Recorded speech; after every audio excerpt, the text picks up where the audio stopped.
I remember the first time I truly felt it. Not a physical chill, but a cold prickle behind my eyes, like someone was watching my screen right over my shoulder. It was late as usual, deep into the rabbit hole of some forgotten subreddit, the kind of place you only stumble upon at 3 a.m. I dismissed it, just my imagination playing tricks. But then the comments started appearing. Not on my posts, but about me. Little details, things only I would know, things that had happened just minutes before. My heart began to pound. This wasn't a glitch. This wasn't a prank. Someone or something was truly watching. The first comment that truly froze my blood wasn't even a reply to anything. It just appeared in a general thread, posted by a user I'd never seen before, with a string of random characters as their handle. It read, "Looks like someone finally got around to cleaning that spilled soda off their keyboard. About time." I stared at my keyboard, specifically at the faint, sticky residue I had just wiped away with a paper towel less than 5 minutes ago.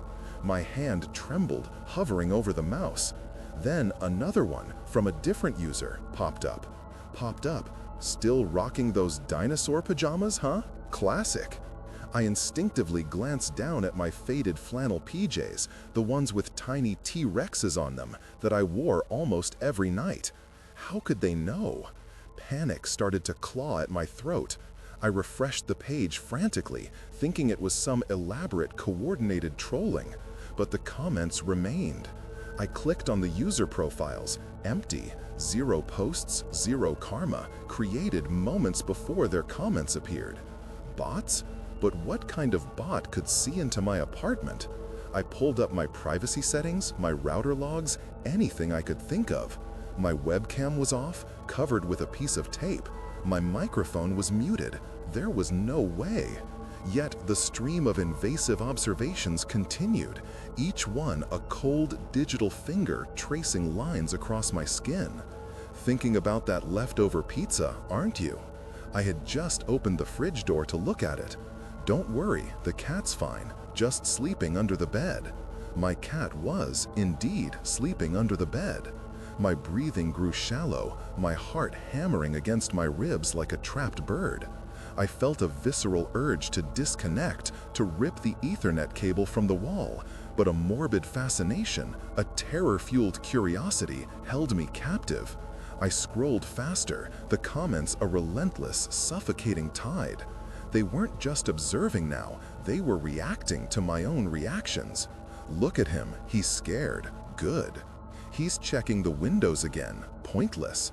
The tone shifted, becoming less like observation and more like a taunt. I could feel their collective gaze burning through the screen, through the walls of my apartment. It wasn't just one pair of eyes anymore. It was hundreds, thousands. A digital audience silently watching my every move, my every thought, and delighting in my growing terror. I was a puppet, and the subreddit was pulling the strings. I tried to pull away. My hand, slick with sweat, reached for the power button, for the internet cable. But a comment flashed across the screen, impossibly fast. Don't. Another. You wouldn't want to miss the show, would you? My breath hitched. They knew what I was going to do before I even did it. My thoughts, my intentions, they were no longer my own. The screen pulsed with their collective gaze, 1,000 unseen eyes boring into me, not just through the webcam, but into the very core of my being. I froze, my hand hovering uselessly. What was the point? Closing the laptop wouldn't stop them if they could see into my mind. It would just cut off my only window to their torment. And then a new kind of comment started appearing. Not observations, not taunts, but suggestions. You're thirsty. Get a drink. And just as I felt a sudden dryness in my throat, another user posted, perhaps a glass of water from the kitchen tap would be best. My stomach lurched. They weren't just watching, they were influencing, guiding me, or more accurately, demanding. A cold sweat broke out all over my body. I felt a strange, almost magnetic pull towards the kitchen, as if my muscles weren't entirely my own. I fought it, trying to clench my fists, to stay put, but the urge was overwhelming. My legs, heavy as lead, slowly pushed me up from the chair. A creaking chair sound. I shuffled towards the kitchen, my eyes darting nervously around the room, expecting to see something, anything. But there was nothing, just the oppressive silence, punctuated by the faint hum of my computer from the living room, and the frantic clicking of keyboard keys in my head, echoing the comments I knew were still appearing. As I reached the kitchen, another comment appeared on my phone, which I'd stupidly left open to the subreddit. Open the top left cupboard. My eyes darted to the designated cupboard. It held only old cereal boxes and a forgotten jar of pickles. Why? Look behind the pickles. My hand, shaking, reached in, pushing aside the dusty jar. My fingers brushed against something cold, metallic. I pulled it out. It was a small, ornate silver locket, one I hadn't seen since I was a child. My grandmother's. How could it be here? I hadn't lived in this apartment when she was alive. I hadn't even thought about it in years. My heart hammered against my ribs, a desperate drumbeat against the silence. This wasn't just about my apartment or my immediate actions. This was about my past, my memories, things hidden and forgotten. They weren't just watching me, they were inside me. They were everywhere. The locket felt impossibly heavy in my palm, a cold, metallic accusation. And then, a new comment, a single, chilling phrase appeared on my screen, echoed moments later on my phone. We always find what's lost. The locket in my hand felt like a burning ember, not cold metal. We always find what's lost. The words echoed in my mind, not just from the screen, but from somewhere deeper, an internal whisper that felt alien and wrong. My grandmother's locket, I hadn't seen it since I was a child, visiting her house, a house long sold, a life long past. How could it be here, in my apartment, an apartment I'd only moved into 2 years ago? This wasn't just digital surveillance, this was a complete, inexplicable violation of reality. They weren't just observing my present, they were rewriting my past, or at least revealing a terrifying connection to it. My breath hitched. I stumbled back from the cupboard, the locket clutched tight. My phone, still open to the subreddit, vibrated in my other hand. I forced my eyes to it. Another comment from a new, random character user, but with the same eerie authority. Now, look inside it. My fingers, stiff with fear, fumbled with the tiny clasp. It clicked open. Inside, nestled against the tarnished silver, were 2 faded photographs. One was of my grandmother, younger, smiling. The other was a picture of me as a small boy, maybe 5 or 6. But it wasn't a picture I remembered. I was standing in front of a house, my grandmother's old house, but in the background, peering from an upstairs window, was a shadowy, indistinct figure.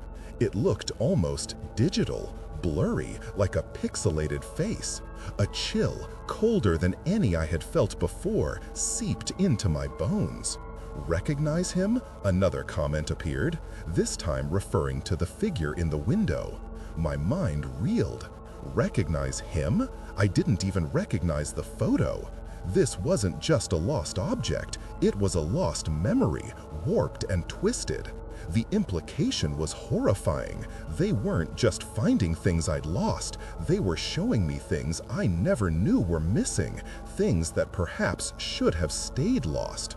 I wanted to scream, to smash the phone, to throw the locket, but my limbs felt heavy, unresponsive. The screen on my laptop, still glowing in the living room, seemed to pulse with a malevolent light. I could feel their impatience. The comments were coming faster now, a deluge of text, no longer just suggestions, but direct commands, each one chipping away at my will. Go to the living room. Sit back down. Look at the screen. My body, against my frantic internal protests, began to obey. I shuffled back, the locket still in my grasp, my eyes glued to the phone, then to the laptop screen as I sank back into the chair. The creaking chair sound. The subreddit was a maelstrom of activity. The usernames were changing rapidly, new ones appearing and disappearing, but the collective voice was chillingly consistent. Good boy, he listens well. Their digital eyes were not just watching, they were consuming me. And the photo in the locket, the shadowy figure, it felt like a key, unlocking a door I didn't even know existed within my own mind, a door they were now forcing open. I felt a desperate, primal urge to protect whatever was behind that door, but I was powerless. The screen pulsed, a sickly green light reflecting in my wide, unblinking eyes. The locket, still clenched in my hand, felt like it was vibrating, humming with an unnatural energy. My gaze was drawn to the tiny photograph within it. The shadowy figure in the upstairs window, previously indistinct, began to sharpen. The pixels coalesced, resolving into something more defined, more human. But not quite.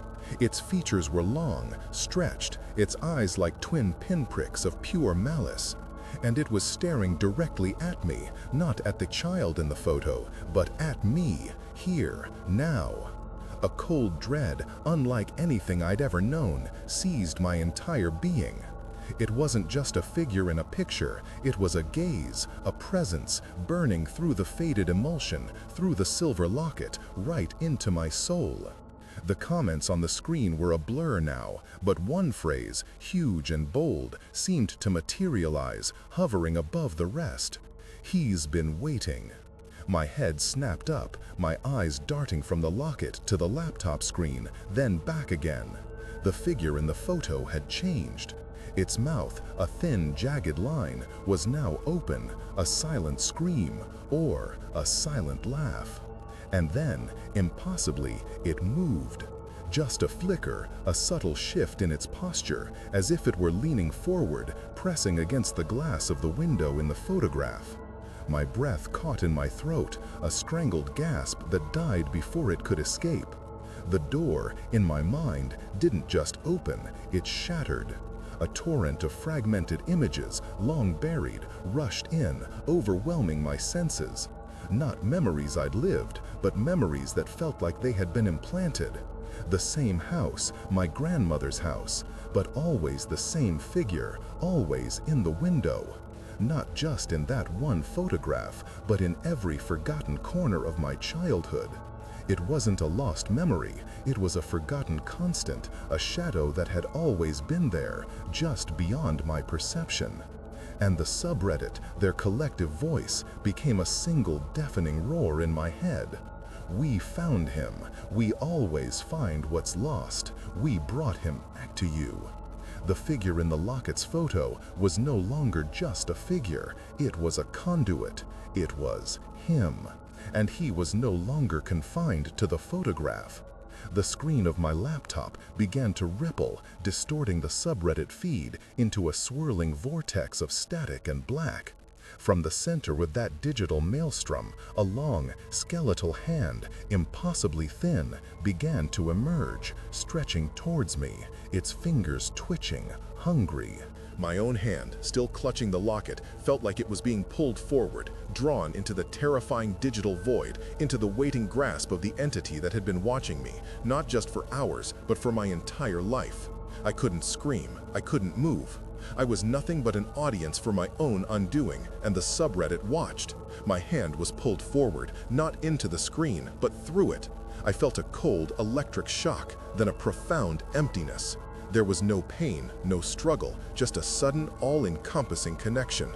I don't know how I got back here, back to this chair, back to this room, but I am here, and they are still watching, always. The laptop screen is dark now, but I can feel their presence, a constant low hum in my mind. The locket is gone, the photograph is gone, but the figure, that pixelated face, is no longer confined to a faded image. It's in the periphery of my vision, a shadow that shifts when I blink, a whisper in the quietest moments. I try to live a normal life, but every single action feels observed, judged. I check my reflections, my windows, my shadows. I know they're there. The subreddit, that collective gaze, it didn't just find what was lost, it became what was lost. Or perhaps I became lost to it. My thoughts aren't entirely my own anymore. Sometimes a strange urge, a fleeting suggestion will surface, and I find myself obeying it without question. A glass of water, a specific route to the grocery store, a sudden memory of a forgotten dream. They didn't pull me into the screen. They pulled the screen into me. I am the subreddit now, or a part of it. A vessel for their endless observation, a living, breathing feed. And sometimes, in the darkest hours, I wonder if the figure in the locket, the one that watched me from my childhood, is now watching through my eyes. It's a chilling thought, isn't it? Have you ever felt that cold prickle behind your eyes? That sense that someone or something is watching you even when you're alone? If you have, be careful what rabbit holes you fall down. Some things, once found, can never truly be lost again. And sometimes, what's lost isn't just an object, but a part of yourself.